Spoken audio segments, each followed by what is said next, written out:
Şansa bak ya. Bağlamış ya burada. Biz kola ben sevdim diye var mı ya? Nasıl kola? Sen git gel. Araba gel.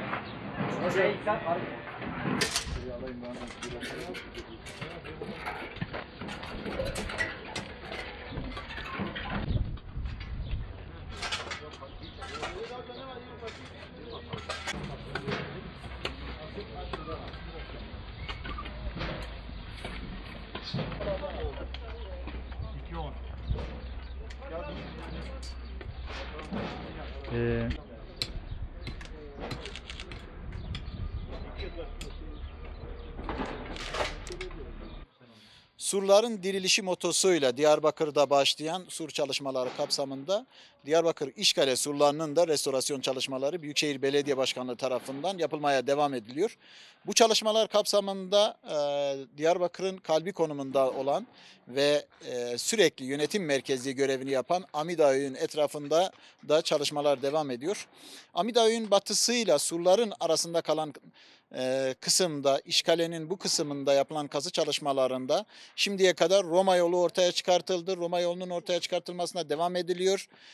Bunun yanında burada yapılan çalışmanın bir diğer önemi de işgale surları bütün ihtişamıyla ortaya çıkartılıyor. Şimdiye kadar yaptığımız çalışmada bu bulunduğumuz alanda yaklaşık 2,5 metrelik toprak dolgu alındı. Surların başlangıç seviyesine yani temelin bittiği, surların yükselmeye başladığı seviyeye kadar inildi. Oralar tamamıyla ortaya çıkartıldı ve çıkartılmaya da devam ediliyor. Muhtemelen 1-2 ay içerisinde bu çalışmalar bitecek. Bu çalışmaların bitmesiyle beraber işgale surları bütün ihtişamıyla ortaya çıkarılmış olacak. Burçların bütün kapıları, alt kattaki burçların bütün kapıları açılmış olacak. Aynı zamanda Fetih Kapısı'ndan Saray Kapı'ya kadar da surları takip eden yönden bir kültür yolu da açılmış olacak. Belki de burada yapılan çalışmalarla yaklaşık 100-200 yıldır bulunan toprak dolgu tamamıyla kaldırılmış olacak.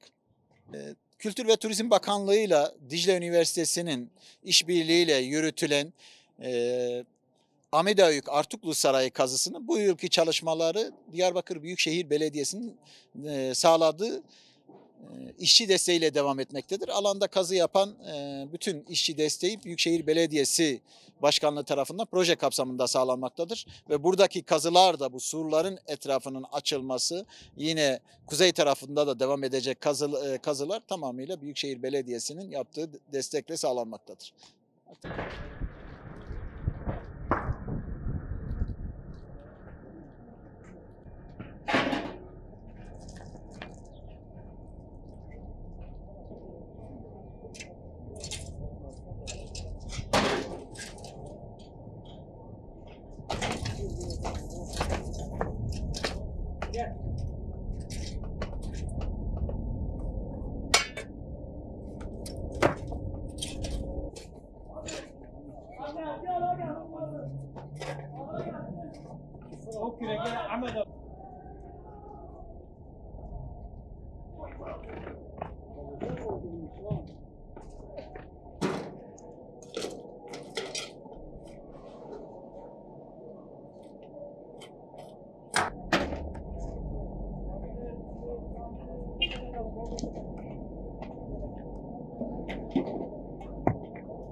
Kafalarınızı alın.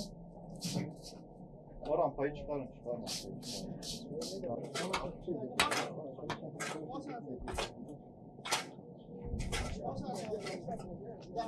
Çıkarın.